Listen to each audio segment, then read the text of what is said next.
Hey Swaminarayan, today in our online classes, I am going to convey one more topic for the 11th standard commerce, and the topic is related to economics. In this topic, we are going to study the difference between micro and macroeconomics. Yes, micro और macro economics के बीच में difference क्या है वो आज हम थोड़ा study करेंगे. First of all, what is microeconomics? Microeconomics studies the behavior of individual units. जो इंडिविजुअल यूनिट्स होते हैं जिन्हें आप हिंदी में एकम कहते हो, उनका स्टडीज करता है. For example, for demand the unit is consumer, for supply the unit that is of firm, and for labour market unit is labour. तो कुछ इंडिविजुअल यूनिट्स होते हैं जिनके रेशनल बिहेवियर को माइक्रो इकोनॉमिक्स में स्टडी किया जाता है. On the other hand, macroeconomics studies the issue that emerge from entire economic setup and impact the entire economic setup. Macro economics ऐसे इश्यूज को स्टडी करता है जो एंटायर इकोनॉमी को अफेक्ट करता है और जिसका इम्पैक्ट पूरी इकोनॉमी के ऊपर होता है. यहाँ पे कुछ उदाहरण दिए हैं. The study of microeconomics helps to decide और take the decision that is related to wage determination of a labour, price determination of a product and output level of a firm.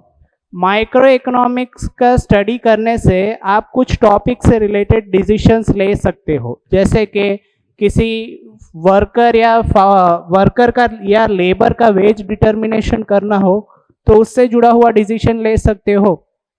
दूसरा, किसी product की price determination करनी हो तो उसमें demand और price का फैक्टर कंसिडर करते हुए जो इंडिविजुअल यूनिट्स है उनको कंसिडर करते हुए आप किसी प्रोडक्ट की प्राइस भी डिसाइड कर सकते हो. तीसरा, output level of a firm. Yes, to take the decision or to know about the supply, the output level of a firm is taken into consideration. तो आप किसी फर्म का आउटपुट लेवल कितना है, उसकी प्रोडक्टिविटी कितनी है, उसके बारे में भी कुछ डिसाइड कर सकते हो. So this studies come under micro economics. Micro economics के अंदर ये चीज़ें आती है, जबकि मैक्रो इकोनॉमिक्स में the matters that are related to inflation, unemployment, determination of national income, etc. are studied in macroeconomics. Macroeconomics में वो मैटर्स आते हैं जो पूरे इकोनॉमी को अफेक्ट करते हैं, जैसे कि unemployment, inflation, determination of national income. These are those issues that are affecting the entire economic setup. So ये चीज़ें मैक्रो इकोनॉमिक्स में स्टडी की जाती है.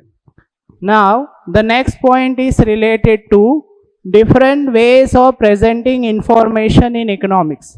यस, इकोनॉमिक्स में किन किन तरह से आप किसी भी इंफॉर्मेशन को प्रेजेंट कर सकते हो. पहला है डिस्क्रिप्टिव वे. डिस्क्रिप्टिव वे यानी कि कुछ एक्सप्लेन करके उसे by the way of writing present करना या फिर बाय वर्बली प्रेजेंट करना. So here one example is also given that is related to price and demand. तो in the law of demand it is stated that when price increase demand contrast और it decrease, and when the price decreases the demand expand और it will increase. तो यहाँ पे कोई भी economic चीज़ जो है उसमें इकोनॉमिक से रिलेटेड इंफॉर्मेशन को आप by the way of verbally you can also present और by the way of writing you can present in a descriptive manner. For example, by explaining those thing. So यहाँ एक demand का उदाहरण दिया कि जब प्राइस बढ़ती है तो डिमांड कॉन्ट्रास्ट होता है और जब प्राइस डिक्रीज होती है तब डिमांड एक्सपांड होता है या फिर डिमांड जो है वो बढ़ता है. So if you are explaining the thing in this way then it can be stated as descriptive way of presenting information. Next is table. इसी चीज को आप टेबल के फॉर्म में भी प्रेजेंट करके बता सकते हो कि यहाँ पे प्राइस डिक्रीज हो रही है तो डिमांड बढ़ रहा है, जबकि प्राइस जब इंक्रीज होती है तो डिमांड घटती है. For example, the price is stated here, that is 20, 15, 10 and 5 of any product, and demand in unit is also stated, that is 20, 40, 60 and 80. Now here you can see that when the price is going down, the demand in unit is increasing, and if the price is going up, then the demand of the unit is decreasing. तो यहाँ पे भी यही चीज दिखाई गई है कि जब प्राइस किसी चीज का बढ़ रहा है तो डिमांड जो है वो घटता है, और जब प्राइस किसी चीज का घट रहा है तो डिमांड उसके ऑपोजिट बढ़ रही है. तो इन दोनों के बीच का इनवर्स रिलेशन जो है वो टेबल के फॉर्म में दिखाया गया है. The same thing is being which I have explained to you earlier, that is being presented in the form of table. वही चीज प्रेजेंट की गई है लेकिन उसको टेबल के फॉर्म में प्रेजेंट किया गया है, जिसमें प्राइस के बढ़ने से डिमांड घट रही है, जबकि प्राइस जब घट रही हो तो डिमांड यूनिट्स में बढ़ रही है. दूसरे फॉर्म से भी आप इंफॉर्मेशन को प्रेजेंट कर सकते हो इकोनॉमिक्स में, that is by the way of diagrams और ग्राफ. यहाँ के एक ग्राफ के थ्रू यहाँ एक्स एक्सिस में आपको डिमांड दिखाया गया है और वाई एक्सिस में प्राइस दिखाया गया है.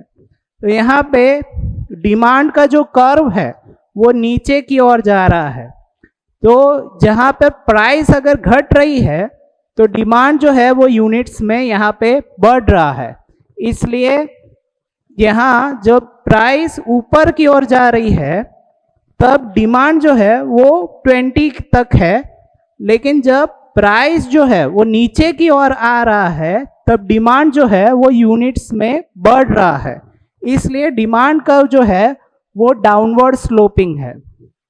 So by the way of table or graph also you can represent any information that is related to any two different units or that is related to two different things. So these are the ways through which you can present the economic information.